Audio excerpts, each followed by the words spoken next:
सोचिए एक ऐसे बिजनेस मॉडल के बारे में जो लगातार मेहनत करने वाले पहिए से निकालकर आपको सीधी तरक्की की सीढ़ी पर चढ़ा दे। चलिए आज इसी मॉडल को थोड़ा और गहराई से समझते हैं। तो बिजनेस को बढ़ाने के ना दो रास्ते हो सकते हैं। एक है लीनियर ग्रोथ, मतलब सीधी सादी ग्रोथ। इसमें एक बार प्रोडक्ट या सर्विस बेची जाती है। ग्रोथ तो होती है, पर हर बार नए ग्राहक ढूंढने के लिए उतनी ही मेहनत लगती है।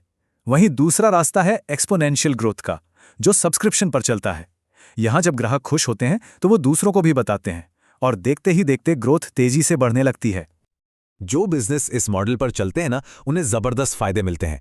सबसे बड़ा फायदा तो यह है कि आमदनी का अंदाजा पहले से होता है, जिससे कैश फ्लो स्थिर रहता है और ग्राहक भी लंबे समय तक जुड़े रहते हैं। और ये फैक्ट तो याद रखने वाला है कि नया ग्राहक लाने का खर्च पुराने ग्राहक को बनाए रखने से 5 गुना ज्यादा होता है। जाहिर है, इससे कस्टमर की लाइफ टाइम वैल्यू बढ़ती है और धीरे धीरे नया ग्राहक लाने का खर्च भी कम हो जाता है, जिससे बिजनेस को बड़ा करना आसान हो जाता है। ठीक है, तो सुनने में तो ये सब बहुत अच्छा लगता है, पर असल जिंदगी में ये काम कैसे करता है? चलिए इसके ब्लूप्रिंट को समझते हैं। हम 3 ऐसे जबरदस्त मॉडल्स पर नजर डालेंगे जिन्हें आज भी शुरू किया जा सकता है। पहला मॉडल जुड़ा है कंटेंट और कम्युनिटी से, मतलब कुछ ऐसा खास कंटेंट या एक डेडिकेटेड कम्युनिटी बनाना जहां तक पहुंच सिर्फ मेंबर्स को ही हो। अब इसके कई मजेदार रूप हो सकते हैं। मान लीजिए पालतू जानवरों के मालिकों के लिए एक मेंबरशिप साइट, या फिर किसी खास इंडस्ट्री की गहरी जानकारी वाला एक पेड न्यूज़लेटर। ये सिर्फ सब्सक्राइबर्स के लिए पॉडकास्ट या वीडियो सीरीज भी हो सकती है, या फिर ऑनलाइन कोर्सेज और कोचिंग प्रोग्राम्स, यहां तक कि कोई खास सॉफ्टवेयर जो लोगों की रोज की कोई समस्या हल करता हो। इसका एक बेहतरीन उदाहरण है एन, जो कि एक डेंटिस्ट हैं। उन्होंने महसूस किया कि फीमेल डेंटिस्ट अपने काम से बहुत जल्दी थक जाती हैं, मतलब बर्नआउट हो जाती हैं। तो उन्होंने सिर्फ इसी ग्रुप पर फोकस किया और उनके लिए एक सब्सक्रिप्शन बॉक्स बनाया। उन्होंने एक कॉमन प्रॉब्लम को एक कामयाब बिजनेस और कम्युनिटी में बदल दिया। चलिए अब दूसरे मॉडल पर आते हैं। रेकरिंग रेवेन्यू सिर्फ डिजिटल चीजों के लिए नहीं है, बल्कि ये फिजिकल प्रोडक्ट्स की दुनिया को भी पूरी तरह से बदल रहा है। यहां पर ना हमें एक बार की बिक्री से आगे सोचना होगा, जैसे कि हर महीने घर आने वाले सब्सक्रिप्शन बॉक्स, चाहे वो खाने पीने के हों, ब्यूटी प्रोडक्ट्स के या किताबों के, या फिर घर के साफ सफाई के सामान की रीफिल सर्विस, और तो और आर्ट या फैशन की चीज़ों को किराए पर देने की सर्विस भी इसी में आती है। और निकोल की कहानी भी कुछ ऐसी ही है। जब उन्होंने 2 गिनी पिग्स पाले तो वो उनके लिए एक सब्सक्रिप्शन बॉक्स ढूंढने लगी, पर उन्हें ऐसा कोई बॉक्स मिला ही नहीं। बस उन्होंने इस अनमेट नीड को पहचान लिया, एक ऐसी ज़रूरत जो कोई पूरी नहीं कर रहा था, और खुद का सब्सक्रिप्शन बॉक्स बना डाला। आज उनके सैकड़ों सब्सक्राइबर्स हैं। और अब आते हैं तीसरे और आखिरी मॉडल पर। ये मॉडल एक्सपर्ट्स और सर्विस प्रोवाइडर्स के लिए है, ताकि वो प्रोजेक्ट बेस्ड काम के उस चक्र से बाहर निकल सकें जहां कभी तो बहुत काम होता है और कभी बिल्कुल नहीं।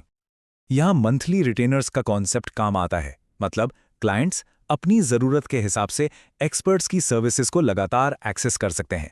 ये मार्केटिंग, एसईओ, कंसल्टिंग या फिर किसी खास तरह के टेक्निकल सपोर्ट जैसी सर्विसेज के लिए एक पक्की पार्टनरशिप बना देता है। ओके, तो अब तक सब कुछ बहुत अच्छा लग रहा है ना? लेकिन अब थोड़ा रियलिटी चेक हो जाए, क्योंकि ये सपना जितना दमदार है, इसकी हकीकत को समझना भी उतना ही ज़रूरी है। ये कोई set it and forget it model नहीं है कि एक बार बना दिया और बस भूल गए। ऑटोमेटिक हर महीने आने वाली इनकम का वादा सुनने में तो परफेक्ट लगता है, पर क्या ये वाकई इतना आसान है? तो फिर इसमें पेच कहाँ है? तो देखिए, डेटा हमें 3 सबसे बड़े खतरों के बारे में बताता है। पहला, एक पक्का सब्सक्राइबर बनाने का शुरुआती खर्च बहुत ज्यादा हो सकता है। दूसरा है सब्सक्राइबर फटीग, मतलब ग्राहक कुछ समय बाद बोर हो सकते हैं या उनकी दिलचस्पी कम हो सकती है। और तीसरा, बार बार होने वाले पेमेंट्स में गड़बड़ी की टेक्निकल चुनौती। लेकिन इन सबसे भी बड़ा एक खतरा है, जिसे कहते हैं कस्टमर चर्न। इसका सीधा सा मतलब है कि कितने प्रतिशत लोग अपनी सब्सक्रिप्शन कैंसिल कर रहे हैं। अगर किसी बिजनेस में जितने नए ग्राहक जोड़ रहे हैं, उतने ही पुराने उसे छोड़ के जा रहे हैं, तो वो बिजनेस कभी मुनाफे में आ ही नहीं सकता। और बात यहीं खत्म नहीं होती। सही कीमत तय करना अपने आप में एक कला है। ज्यादा चार्ज करो तो कोई आएगा नहीं, और कम चार्ज करो तो बिजनेस चलेगा नहीं। फिर जैसे जैसे बिजनेस बढ़ता है, कस्टमर सपोर्ट और टेक्नोलॉजी पर जबरदस्त प्रेशर आता है। और सबसे बड़ी चुनौती, अपने सब्सक्राइबर्स को बनाए रखने के लिए लगातार कुछ नया, कुछ बेहतर देते रहने का प्रेशर। तो सवाल ये उठता है कि इन सारी चुनौतियों से पार पाकर एक कामयाब और टिकाऊ बिजनेस आखिर कैसे बनाया जाए। देखिए, इसका हल ना कोई बहुत मुश्किल तरकीब या कोई मार्केटिंग हैक नहीं है। इसका जवाब एक बहुत ही बुनियादी सिद्धांत में छिपा है। और ये कोट इस बात को बहुत ही बढ़िया तरीके से बताता है।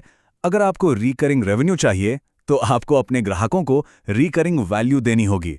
ये सब कुछ सेट करके भूल जाने वाला काम नहीं है, ये आपकी लगातार मेहनत और असर का नतीजा है। मतलब साफ है, अगर लगातार पैसा चाहिए तो लगातार वैल्यू देनी पड़ेगी। सिंपल। और बस यही वो आखिरी सवाल है जिसके बारे में सोचना है। ऐसी कौन सी रिकरिंग वैल्यू है जो बनाई जा सकती है?